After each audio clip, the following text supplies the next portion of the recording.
Энэ 90-ад оны үед коммунизм задарлаа.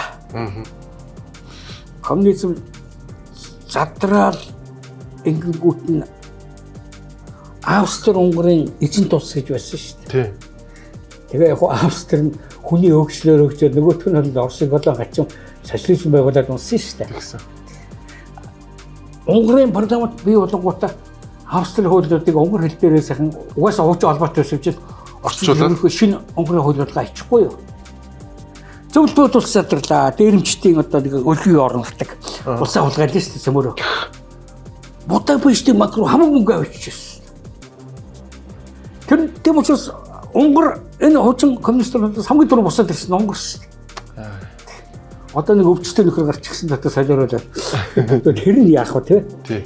Гэхдээ төрүүлээд босоод ирсэн айгүй юутай орнчуудад ийсэн Унгар болдгийн шалтгаан бол хуулиа чөлөөлт тавиад юутайгаа тавиад ингэхтэйгээ зэрэгэл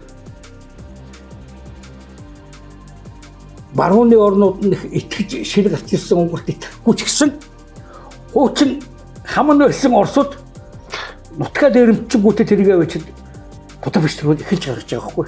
Гол нь гоё яг Австрих шиг хөлтэй болцсон тий. Хууль нь Австрих шиг болцсон байхгүй. Ер нь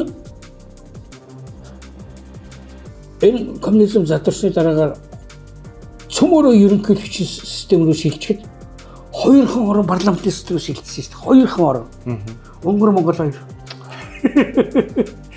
Таанч манайхан тэгээ дараагаар нь ерөнхийлөгчийн засалтай ч юм уу юутай ч юм тэр нь ялгахтахаа болоод бүр уцыг нолтхаа болоод энэ дэлхийхэн байтгаа бид нар өөснөө юусэн ойлгодгоо шүү дээ. Яг хэн нэрх мэддэг ойлгодгоо. Хэн нэрх мэддэг ойлгодгоо.